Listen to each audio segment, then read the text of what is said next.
Hello student, আজিৰ ভিডিঅ'ত আমি ক্লাস 12 chapter 5 exercise 5.1 4 নম্বৰ কোৱেশ্যনৰ পৰা আলোচনা কৰিম। 4 নম্বৰ কোৱেশ্যনটো আছে প্ৰমাণ কৰা যে f of x equal x to the power n ফলনটো x to the power n ত অবিচ্ছিন্ন যত n এটা ধনাত্মক অখণ্ড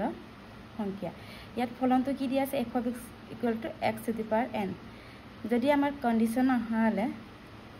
শর্ত দিয়া থকা হলে এনেকে x greater than n, x equal n, x less than n এনেকে শর্ত দিয়া হলে আমি কি প্রুফ কৰিলেতেন f of x উলিয়ালেতেন লিমিট পজিটিভ আৰু লিমিট নেগেটিভ উলিয়ালেতেন, কিন্তু ইয়াত আমাৰ কন্ডিশন দিয়া নাই কাৰণে আমি এটো ডাইৰেক্ট লিমিট আৰু f of x ত x equal to n বহাই দিম। এতিয়া আমাৰ এটা প্ৰমাণ কি দিয়া আছে f of x equal to x to the power n at x equal n ত কি হ'ব আমাৰ x equal n বহাই দিলে কি হ'ব আমাৰ ইয়াত n to the power n। আকৌ আমি কি বহাব লাগে limit x tends to n f of x, limit x tends to n f of x equal to x to the power n আৰু আমি কি x ৰ ভ্যালু কি n বহাই দিম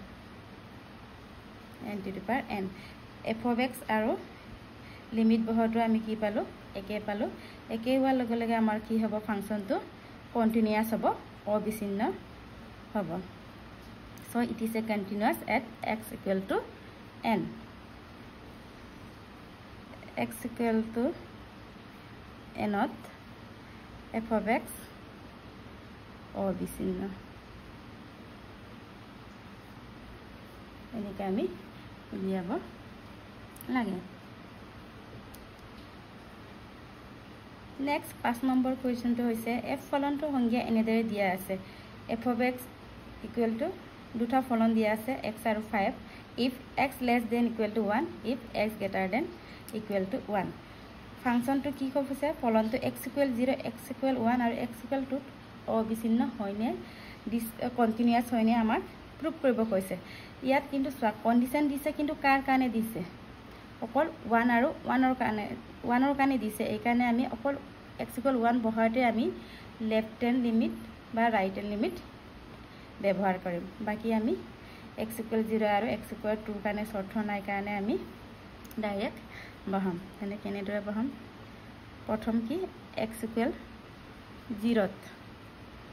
x equal 0 f of x equal কি হ'ব আমাৰ 0 মানে 1 তকৈ সৰু, তেনেহলে কি আছে আমাৰ ফলনটো x, তেনেহলে f0 equal to কি হ'ব x ৰ ঠাইত 0 বহালো 0। আকৌ আমি লিমিট লম limit x tends to 0 f of x আৰু লিমিট x tends to 0 ফলনটো কোনটো আছিল আমাৰ ফাংচনটো x আৰু x equal কি আমাৰ 0 বহাম। এতিয়া আমি f of x f0 লওঁতে আমাৰ 0 হল আৰু লিমিট লওঁতে 0 পালো, দুইটাই আমাৰ একে হল, তেনেহলে f0 equal to limit x tends to 0 f of x same হল, একে হোৱাৰ কাৰণে আমাৰ কি হ'ব ফলনটো ফাংচনটো কন্টিনিউয়াস হ'ব। এটাকে x equal 0 ত অবিচ্ছিন্ন।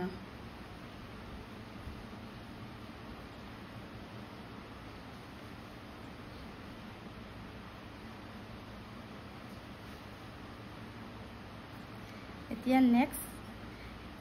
আমি x equal 1 ত চাম। x equal 1 ত কি হ'ব f of x yes চোৱা ফাংচনটো কি দিয়া আছে x equal 1 ত আমাৰ কি দিয়া আছে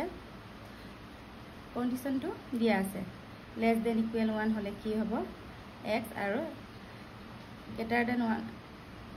1 হলে আমাৰ কি হ'ব ফলনটো দিয়া আছে আমাৰ f of x equal 1 হলে কি হ'ব ফলনটো x হ'ব আৰু x ৰ ঠাইত আমি 1 বহাই দিলো কিমান হ'ব আমি 1 পালো এতিয়া আমাৰ 1 ৰ কাৰণে কন্ডিশন দিয়াৰ কাৰণে আমি এটা লেফট হ্যান্ড লিমিট আৰু ৰাইট হ্যান্ড লিমিট বহাম এটা লেফট হ্যান্ড লিমিটটো কি হৈছে লেফট হ্যান্ড লিমিটটো হৈছে আমাৰ 1 negative l t x 1 negative এইটোৱে কি বুজাইছে আমাৰ 1 তকৈ সৰু ভ্যালু এতিয়া আমাৰ ফলনটো কি হ'ব f of x equal to আমাৰ x যেটা আমাৰ শর্ত দিয়া আছিল x যদি হয় x less than equal to 1 তেতিয়া আমি লিমিট 1 বহাই দিম x ৰ ঠাইত কিমান পালো আমি 1 আকৌ ৰাইট হ্যান্ড লিমিটত কি আছিল আমাৰ limit x tends to 1 positive এইটোৱে কি বুজাইছে 1 তকৈ অকমান ডাঙৰ ভ্যালু যদি কন্ডিশন মতে 1 তকৈ অকমান ডাঙৰ ভ্যালু হয় তেতিয়া কি হয় আমাৰ ফলনটো f of x equal to 5 হয় ইয়াত আমি লিমিট বহাব নোৱাৰো কাৰণ x ৰ ভ্যালু নাই তেনেহলে ৰিজাল্ট কি পালো আমি 5 এতিয়া তোমালোকে চাওঁচোন প্ৰথম আমি f of 0 বহাওতে আমি কি পাইছিলো f of x equal to x of 1 বহাওতে আমি 1 পালো লিমিট 1 নেগেটিভ বহাওতে আমি 1 পালো কিন্তু লিমিট 1 পজিটিভ বহাওতে আমি কি পালো 5 আমাৰ এটা কন্টিনিউয়াস বা অবিচ্ছিন্ন হ'বলে আমাৰ কি কি লাগিছিল f of x limit x tends to 1 f of x limit x tends to 1 positive f of x equal হ'ব লাগিছিল কিন্তু আমাৰ এই দুটাটো ইকুৱেল হ'ল কিন্তু এইটো ইকুৱেল নহল এইকাৰণে নোহোৱাৰ কাৰণে আমাৰ কি হ'ব অবিচ্ছিন্ন নহয় therefore x equal to 1 ত অবিচ্ছিন্ন নহয় মানে আমাৰ কি হয় বিচ্ছিন্ন হয়